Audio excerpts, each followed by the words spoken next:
So this is not our formal episode with Molly. It's coming up in like 15 minutes, but I'm here. You've got me, and I figured instead of having people sit there waiting on their hands, nervous, worried about what's happening, what's going on in our world, I thought that I would kind of both give a little intro to the show, and I'd also talk a little bit about what's going on in our neck of the woods. I'm also taking your questions. If you are watching this on Periscope, you're watching on YouTube, you're watching on Facebook, wherever you're at, drop a message in the chat, and I will answer literally whatever questions you've got today, whether it's about Breonna Taylor, if you want to talk about those findings from that incredible grand jury, the fact that a cop literally got a reckless endangerment charge is so galling and so funny and so inappropriate and so perfectly the United States of America that I've just been telling people about it all day. I was like going to the liquor store last night, and people were sitting there talking about it, and I told somebody, because they're like, oh, they charged the cop with the murder. And I was like, no, buddy, they didn't charge the cop with the murder. They charged the cop with like damaging the drywall with the bullets. And you have to wonder whether the people in charge of that did that like thinking that it would help in terms of the outrage. Well, there's a cop and they're worried about the drywall, or whether they thought that would be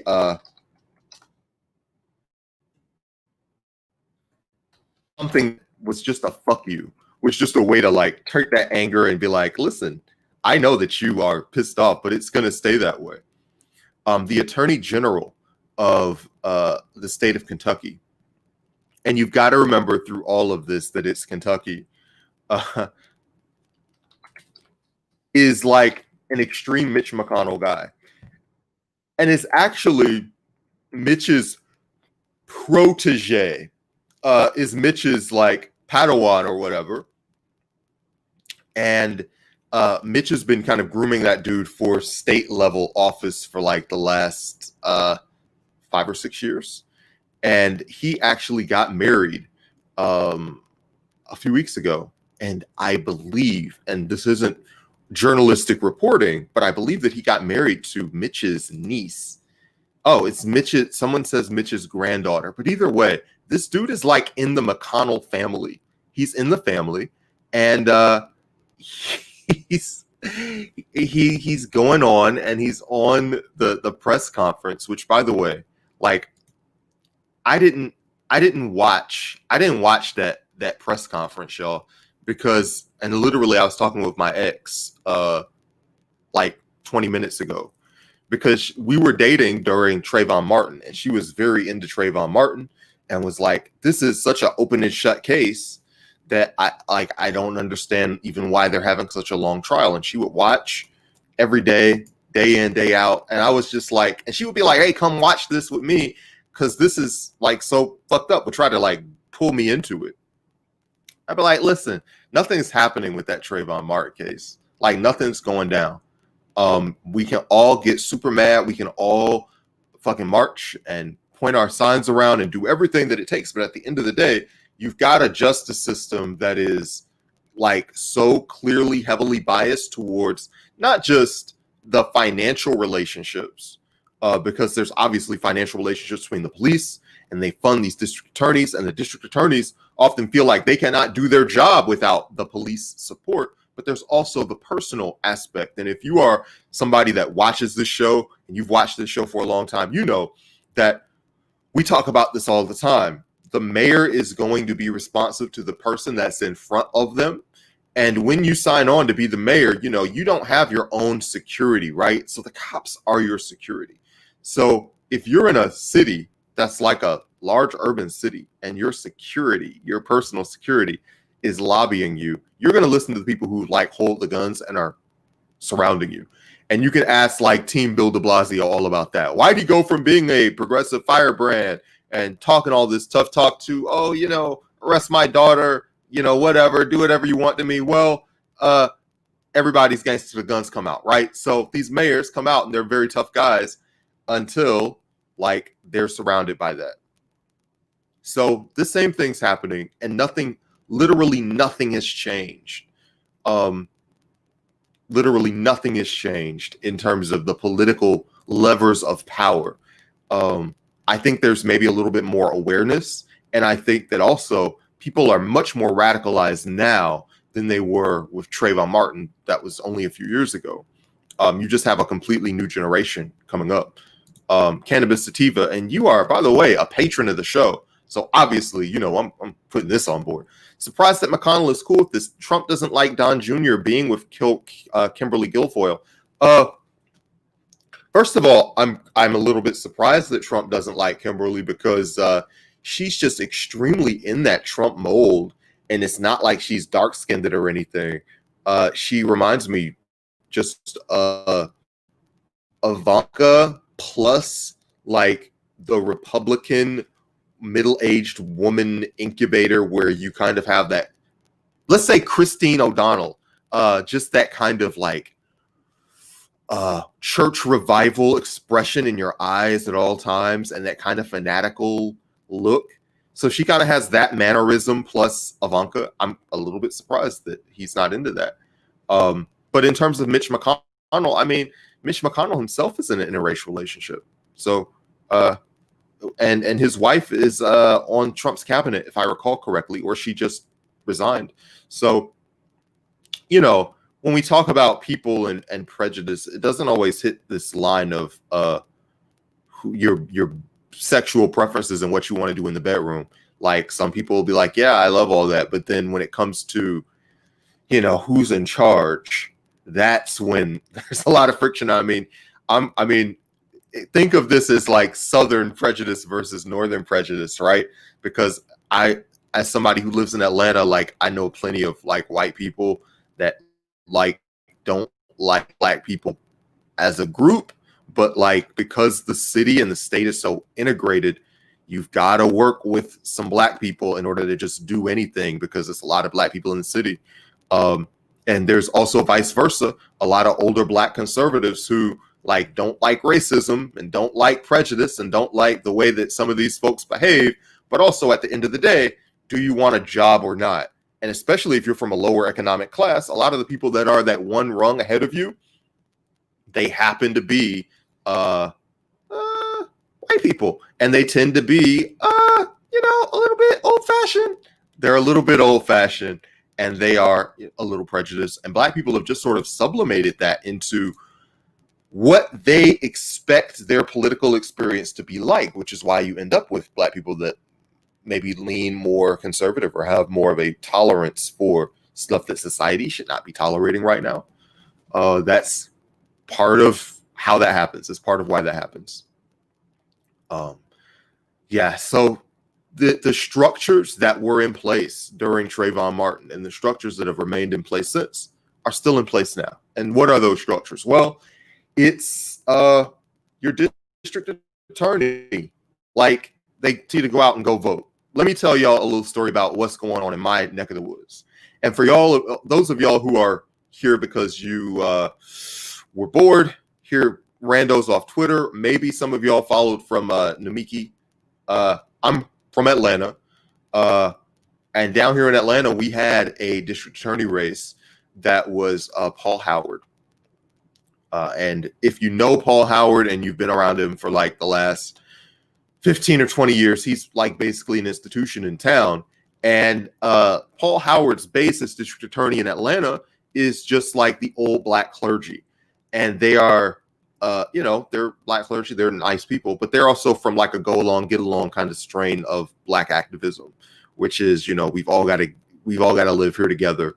And they let a lot of shit slide. So that's kind of his power base in the city. And even though he's had a lot of scandals in terms of like treatment of women, sexual harassment, stuff like that, Paul Howard is just kind of stayed in because he's in good with that community. When it comes to Paul Howard, he also has a reputation for dragging his feet when it comes to police violence. things just take longer and longer, and he stretches them out. Paul Howard is also, despite that terrible record, he's also like one of the very few people who have brought any charges against police officers, like at all, at any time. So as the shooting this year of Rayshard Brooks happened, Paul Howard, who has always been criticized for taking too long about these things, character and filed charges like very quickly.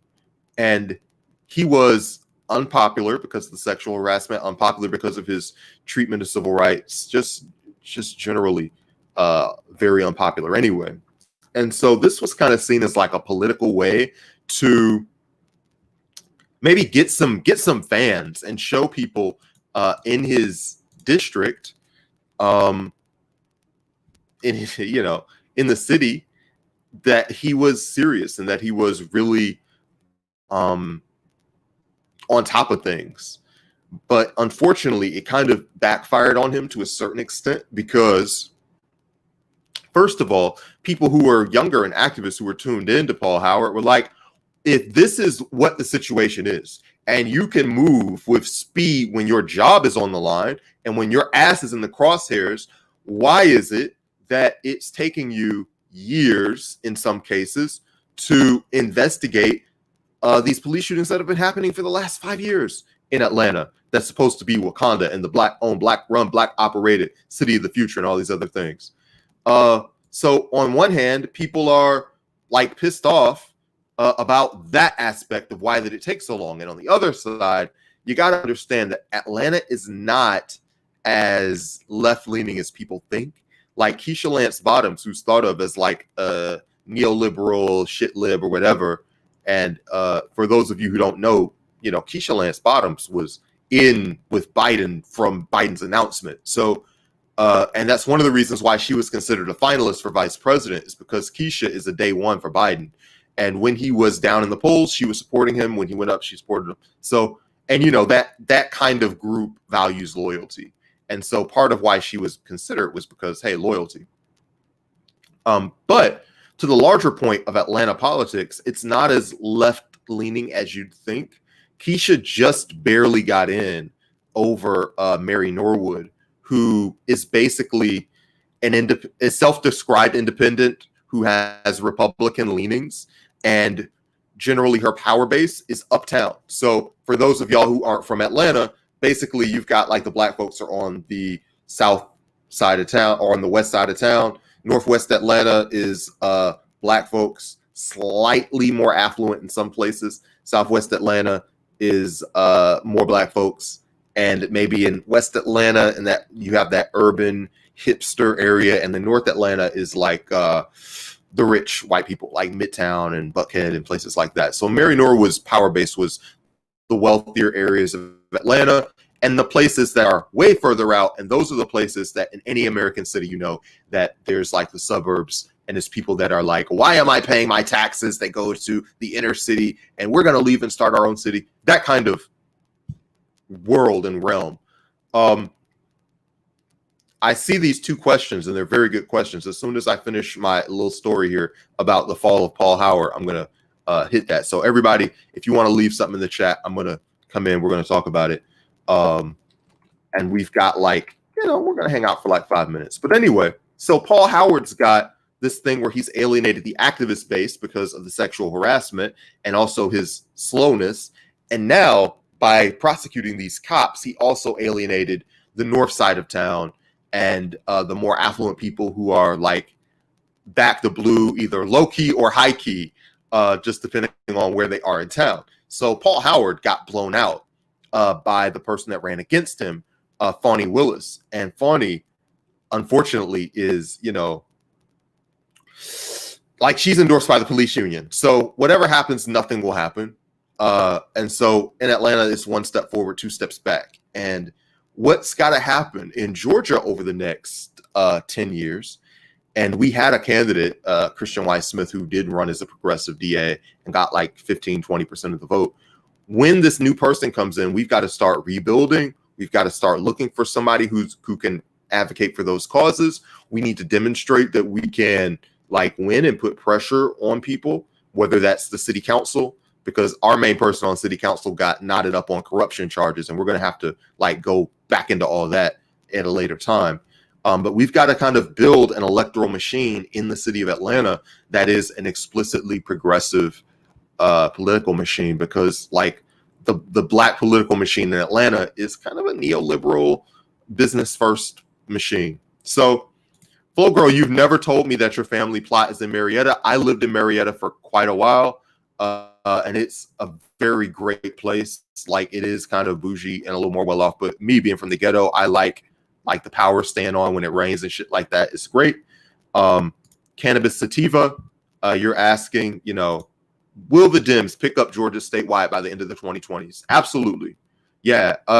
Georgia is in a very similar situation to Virginia in the 2000s and maybe North Carolina over the last 10 years, where just demographics are changing and more educated people are coming in, and the older, more conservative group is kind of dying out.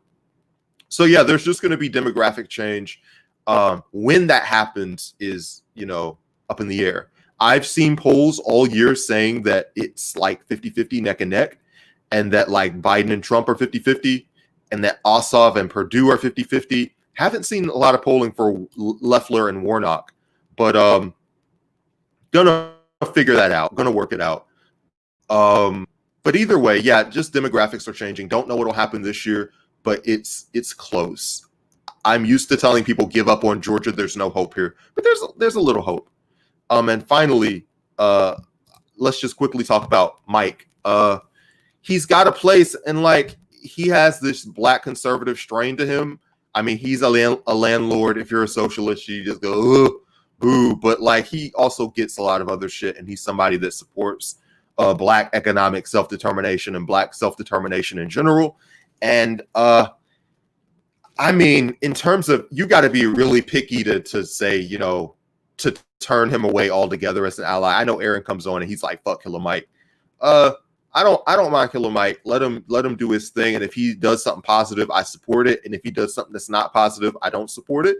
And if Mike was here, he would probably say that's an appropriate way to think about him, or anybody that's in activism. And I hope that's the way that y'all think about me. So Molotics is coming up in like 30 seconds. The best way to watch that is going to be on the YouTube, but we'll retweet the YouTube and all that other good stuff. I just wanted to come out here and kick it with y'all for like 20 minutes so that you're not just sitting here bored. So for everybody that watched this, thank you. I hope that y'all, is picky a scientific term? He has cop relatives, we know. And in terms of is picky a scientific term, yes, it is, because I'm a scientist, and that's official.